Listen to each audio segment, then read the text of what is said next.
Welcome, friends. James Corbett here, CorbettReport.com, coming to you on the 21st of October, 2015, across the date line here in Japan, but way back in the northern, cold, wintry, chilly, lovely climes of Canada, it is still the 20th of October, 2015, aka the hangover day, the election hangover day, and it seems like just yesterday that I was in sunny Acapulco, Mexico, talking to my friend Dan Dicks of PressForTruth.ca about the upcoming Canadian election, the then upcoming Canadian election, and the Trudeau deception, something we talked about at that time, but it has become a reality. Here it is. Let's live the nightmare, the next 4 years at least, of the Trudeau era. Again. So, joining us once again to discuss what this all means is Dan Dicks, PressForTruth.ca. Dan, thanks for joining us today. How are you doing? I am doing well, James. It's my pleasure to be on. Thanks. Well as can be expected, I guess. All right, so let's start dissecting some of the propaganda, but just to bring everyone up to speed for the non-Canadians in the crowd, just give us an overview of this election, what we've just seen, what the sort of mood of the country is, and what happened last night. Well, last night was the lead up to counting of all the polls, and the announcement was made last night that the Liberals, Justin Trudeau, son of former Prime Minister Pierre Elliott Trudeau, won Prime Minister of Canada. And not only did he win, but the Liberals managed to get a majority government. And for people who don't know how the government operates here in Canada, a majority government is they have the majority of the seats in the House of Commons. So if the opposition votes, if 100% of the opposition votes against an issue, they don't even have enough people to make up half the vote. So it's essentially like a dictatorship. Now, this is what Stephen Harper had, was a majority government. So in my mind, we're really switching from one regime to another regime. It's really been an extreme from one side to the other. And we've seen this before. I mean, it wasn't that long ago in the United States when we saw, the new, hopeful, young face of change come in. And now we've just witnessed the same thing here in Canada with the new, up-and-coming, young, hopeful change, Justin Trudeau, and they've won a majority government. This has just been announced last night. So troubling times for Canada. You're exactly right. Hope and Change Canada style is exactly the way I'm reading this election. But again, let's give people this sort of overview of what this Hope and Change means in the Canadian context. Obviously, we're not supporters of Harper or the Harper government here, and we're not defending them or saying that they should have won. No one should win. But the transition is obviously, as you say, just a transition from regime to regime. So give us a sense of what the old regime was like, how it was perceived by the Canadian public, and what Canadians think they're voting for when they vote for the Liberals. Well, the old regime was very much like a robotic, very cold machine that people didn't feel very close to. Stephen Harper was very difficult to approach. Justin Trudeau is very, very different. I personally confronted Justin 3 separate times about Bilderberg, about C-51. You can actually get close to him, whereas Stephen Harper, in the 10 years that he's been Prime Minister here, I don't think I've ever gotten within 100 feet of him. So people are noticing that this Justin character seems to be different in the sense that he's approachable. But to be honest, there's really no difference when you really look at the policies in terms of security here on Canadians, in terms of the wars of aggression that he may continue in the Middle East. There's really no difference from the two here. The only outstanding difference that the Canadian people may perceive, and this could be a lot of the reason why the vote was swayed in his direction, is because of the issue of the legalization of marijuana. Now, here in Canada, I mean, it's almost a foregone conclusion. It is going to happen. People are demanding this to happen, and it will happen. Legalization is coming.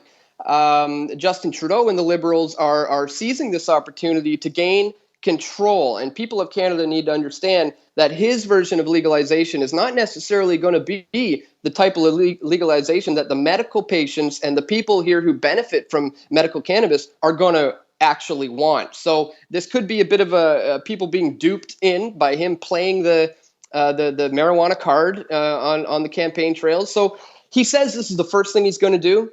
So today is day one, and we're going to just see how he plans to legalize marijuana and what it's going to mean for the small-time farmers here who have built this industry of BC Bud.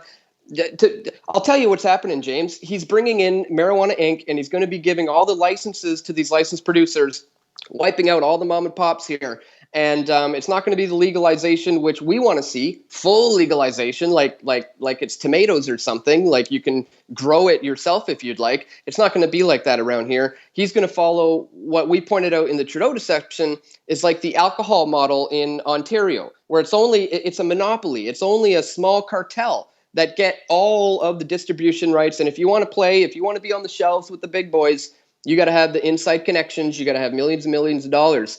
So that's the kind of legalization that Justin Trudeau wants to bring to Canada. Exactly right. I mean, the government moving out in front of a societal change that is already taking place, claiming ownership of that change, and then cartelizing it for the benefit of the very few cronies. Yeah. No surprise there on any count. And, of course, Obama came into power promising the first thing he would do is close Guantanamo. Yeah, remember that one? All right, so let's get into some of these policies on which there will be no change, as a helicopter passes overhead. Uh-oh, I hope they're not after me. All right, so let's talk about, for example, you mentioned C-51. A very important issue for Canadians that came up in the past several months.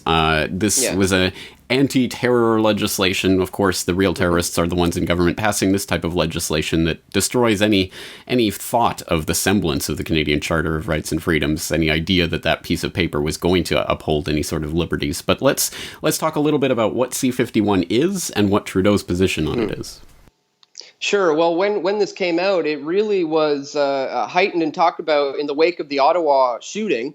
And this was a bill that they managed to whisk through in the wake of that, basically giving more powers to not only the RCMP, but especially CSIS, the Canadian Security Intelligence Service here in Canada, giving them the ability to monitor Canadians better here at home, but also abroad, and giving more powers to work with the Five Eyes and things like that. So Justin Trudeau, although he maintains that I questioned him. I said, hey, you flip-flop on C-51. And he says, no, I didn't. I remained consistent the whole way through. But if you go back and look at his track record, he wasn't consistent the whole way through. He was going back and forth. And now he's completely on board with C-51. He says that this is, this is what we need to protect the country. I said to him, I don't think this is what the people want, though. And his response was, well, they can vote for what they want in the upcoming election. Well, now we have him as leader, and people do not want C-51. So let's see if he's going to hold to his word and do what the people want and hopefully get rid of this draconian bill. Yes, well, I'm not going to hold my breath on that, but it'll be interesting to see the way that he plays that. How about the TPP? Well, the TPP, I mean, here's the thing when you switch from one puppet to another puppet. He's not in control of this country. The overarching, Bilderberg elite are in control of this country. So whatever is in motion with the TPP right now is going to continue, whether it's Stephen Harper or Justin Trudeau. So we have just recently gotten fully on board with the TPP. So I don't think that's about to slow down anytime soon. Justin is again, you can par him. You can put him right on par with Stephen Harper on just about every issue except for the legalization of marijuana. Yes, again, it's just one of those issues that he'll get to say, oh, that was kind of a Harper era thing, but, I'll have to sign it because we're committed to it at this point. So, his hands are tied. Again, this is this is so obvious to people who study this and are in this day in and day out and see the propaganda for what it is, but obviously a lot of Canadians don't see that propaganda for what it is. So that's right. So what do you think, is there a sense that there has been any sort of move in any significant sense in Canadian society over the last several years, other than we don't like Harper, let's get rid of Harper? Is this just a throw the rascals out kind of move, or is there any sign of hope of any sort that we can take away from what's happened? I honestly think it's just a case right now of getting out Stephen Harper. That's what people were focused on right now. If you watch the Trudeau deception, you'll see in it, I do an interview with Mark Emery, and he very clearly states that the only reason why he's voting for Justin Trudeau is to get Harper out or to just go for the legalization issue, and that's it. So to me, it feels like people in Canada were tired of Harper, fed up with Harper, and were willing for anything else. It didn't matter what it was going to be as long as it was something that wasn't Harper. And well, clearly the establishment has picked the pretty boy Trudeau. I don't know if the people really wanted Trudeau. I think they just didn't want Harper anymore. Is more so of where this came from. Well, then at least there's the hope that some of the people, and this is the real hope that we can hope for, is that some of the people who voted as a sort of anti-Harper vote will realize that nothing has changed when they see Trudeau in action, and will realize the futility of trying to vote themselves into freedom. Haha.